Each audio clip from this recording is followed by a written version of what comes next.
Shalom, selamat malam Bapak Ibu, Saudara sekalian, jemaat yang dikasihi Tuhan. Mari kita bersatu dalam doa. Bapa yang baik, kami mengucap syukur dan berterima kasih karena kami sedang berada dalam beberapa hari menjelang penghujung tahun 2020. Biarlah hidup kami, keseharian kami diliputi oleh keinginan untuk terus bersekutu dengan Tuhan, dengan sesama, bahkan secara khusus lewat kebenaran firman Tuhan. Berfirmanlah untuk kami ya Allah, karena kami manusia untuk mendengar. Dalam nama Yesus kami berdoa. Amin. Bapak Ibu Saudaraku dikasihi Tuhan, Yohanes pasal 1 ayat 35 sampai 42, demikian bunyi firman Tuhan. Murid-murid Yesus yang pertama. Pada keesokan harinya, Yohanes berdiri di situ pula dengan 2 orang muridnya. Dan ketika ia melihat Yesus lewat, ia berkata, "Lihatlah anak domba Allah." Kedua murid itu mendengar apa yang dikatakannya itu, lalu mereka pergi mengikut Yesus. Tetapi Yesus menoleh ke belakang. Ia melihat bahwa mereka mengikut Dia, lalu berkata kepada mereka, "Apakah yang kamu cari?" Kata mereka kepadanya, "Rabi," artinya guru, "di manakah engkau tinggal?" Ia berkata kepada mereka, "Marilah, dan kamu akan melihatnya." Mereka pun datang dan melihat di mana ia tinggal. Dan hari itu mereka tinggal bersama-sama dengan dia. Waktu itu kira-kira pukul 4. Salah seorang dari keduanya yang mendengar perkataan Yohanes lalu mengikut Yesus adalah Andreas, saudara Simon Petrus. Andreas mula-mula bertemu dengan Simon, saudaranya, dan ia berkata kepadanya, "Kami telah menemukan Mesias," artinya Kristus. Lalu ia membawanya kepada Yesus. Yesus memandang dia dan berkata, "Engkau Simon anak Yohanes, engkau akan dinamakan Kefas," artinya Petrus. Bapak Ibu Saudaraku yang dikasihi Tuhan, tema perenungan kita malam hari ini adalah transformasi kehidupan. Dikisahkan satu ketika Abraham sedang berada dalam kemah. Lalu ketika dia berada dalam kemah, dia melihat seorang pengembara. Kemudian dia mengajak sang pengembara itu untuk tinggal bersama-sama dengan dia dalam kemah. Dia memberi sang pengembara itu makan. Mereka tinggal, mereka tidur di dalam kemah itu. Dan setiap hari si Abraham mendengar bagaimana sang pengembara ini mulai berceloteh, mulai marah-marah, mulai mengutuki keadaan.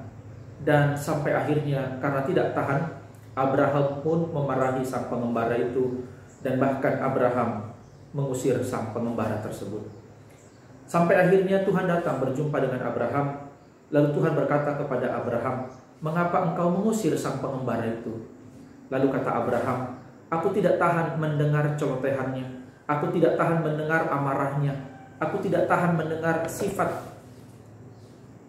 karakter yang dia perlihatkan sepanjang kami bersama-sama dalam kemah." Lalu Tuhan katakan, "Aku telah bersama-sama dengan dia setiap hari. Aku mendengar celotehannya, aku mendengar umpatan-umpatannya, aku mendengar keluh kesahnya, bahkan aku mendengar setiap keluhan-keluhan yang disampaikan. Tapi meskipun demikian, aku tidak pernah mengusirnya. Aku tetap ada bersama-sama dengan dia, sama seperti aku ada bersama-sama dengan engkau." Bapak Ibu Saudaraku yang dikasihi Tuhan, cerita singkat ini mungkin menjadi sebuah pelajaran juga dalam kehidupan kita masing-masing, bahwa ternyata salah satu hal penting dalam kehidupan orang percaya adalah mengalami transformasi dalam kehidupan. Transformasi dalam kehidupan itu berarti sebuah proses yang mau mengubah kehidupan kita dari kehidupan yang lama kepada kehidupan yang baru. Kata transformasi itu berarti suatu perubahan atas bentuk, gagasan, kondisi, atau wujud dari sesuatu hal atau organisme menjadi sesuatu yang memungkinkannya berperan lebih dalam hidup sesuai dengan hakikat dan potensi. Ada perubahan dalam berbagai macam hal yang memungkinkan dia bisa berperan lebih dalam hidup sesuai dengan hakikat dan potensi yang dia miliki. Nah, teks ini juga diawali dengan perkataan Yohanes Pembaptis yang berkata, "Lihatlah anak domba Allah," dalam ayat yang pertama. Dan rupanya perkataan ini membawa dampak yang positif bagi para muridnya, yaitu Andreas dan Simon Petrus di kemudian. Apa yang dialami oleh kedua murid ini disebut sebagai transformasi internal. Artinya apa? Ada perubahan komitmen dari hidup mengikut Yohanes, dan sekarang mereka hidup mengikut Yesus. Lalu berhentikah transformasi itu sampai di situ? Ternyata tidak.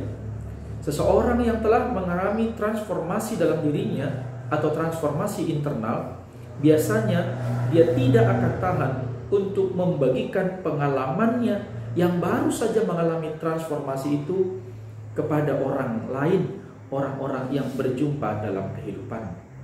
Nah, itulah sebabnya Andreas kemudian berkata kepada saudaranya, "Aku telah menemukan Mesias itu." Dan ternyata Andreas juga membawa saudaranya itu untuk datang kepada Sang Mesias.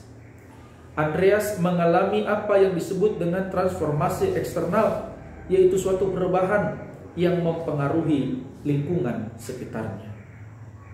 Bapak Ibu Saudara yang dikasihi Tuhan, maka berkaca dari pengalaman hidup Andreas, lalu kemudian Simon Petrus dalam teks ini, berkaca dari transformasi kehidupan yang telah dialami oleh keduanya, termasuk juga oleh Abraham dalam cerita di awal tadi, maka marilah kita melihat diri kita masing-masing.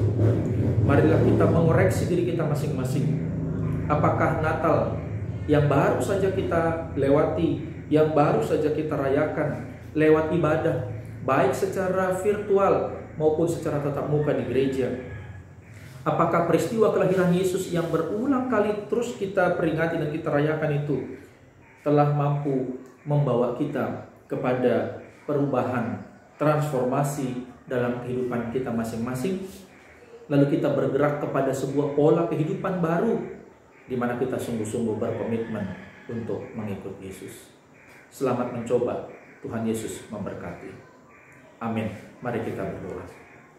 Terima kasih Tuhan untuk firman-Mu yang sudah kami dengar, dan saatnya kami akan kembali ke dalam realita kehidupan kami masing-masing, di mana kami akan memberlakukan setiap firman Tuhan yang sudah kami dengar dalam kehidupan kami masing-masing.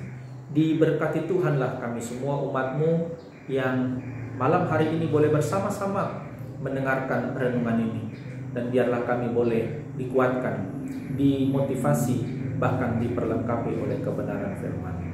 Terpujilah Engkau ya Allah, dalam nama Yesus kami sudah berdoa. Amin. Selamat malam, Tuhan Yesus memberkati kita sekalian.